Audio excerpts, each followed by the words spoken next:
Well, this is still News Central now. Let's go back to West Africa, where Godswill Akpabio from the southern part of Nigeria has emerged the president of a 10th Senate after a keenly contested election. Now, earlier we mentioned that our correspondent, Amadin was live at the inaugural center, and we'll be going back to him now to get more updates on what's going on at the inaugural center.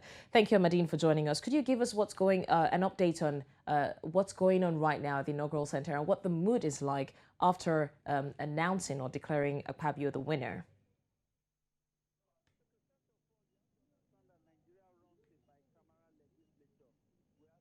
Okay, first of all, you have to understand that Nigeria runs a bicameral legislature. We have the Senate and the House of Representatives. So while elections at the Senate, plenary at both houses, the Senate and the House of Representatives have ended.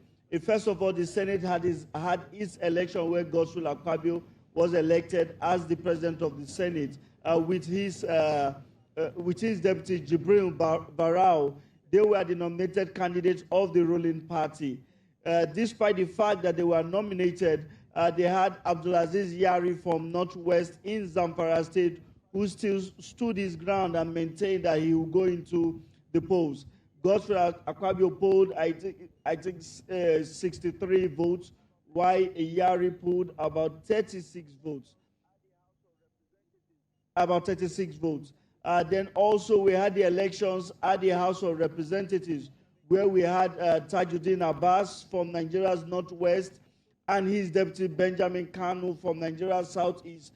They also threw in their hats for the position of the Speaker and the Deputy Speaker. Tajudeen Abass won with about 56 votes. One lawmaker had lost his life after the election, while the remaining two candidates from the House of Reps shared the remaining 3 votes. So the elections are done and dusted. Both chambers have had their first plenary. I think maybe from tomorrow, they will be resuming back for business. All right, Amadin, now we have just seen Godswill Akpabio being elected as the new Senate president. What are your expectations, having him take over from Ahmed Lawan and the other people who were also elected into office? Do you think that they are capable to deliver?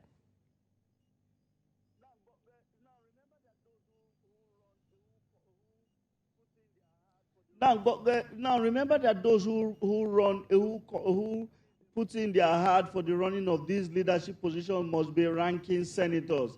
That means they must have had experience within parliament for a minimum of 4 years. And if you look at the 9th National Assembly, in terms of bills, the 9th National Assembly has surpassed all other national assemblies, despite the fact that many Nigerians believed it was a rubber stamp National Assembly because their leadership were also nominated. But in terms of churning out of bills, they achieved more than other national assemblies. Let's look at some of the key legislatures passed. They were able to pass the Nigeria Electoral Amendment Act 2022. They were able to pass the Petroleum Industry Bill 2022. And they were able to pass the Finance Bill 2023. Now, the Petroleum Industry Bill has been in Parliament for over 12 years.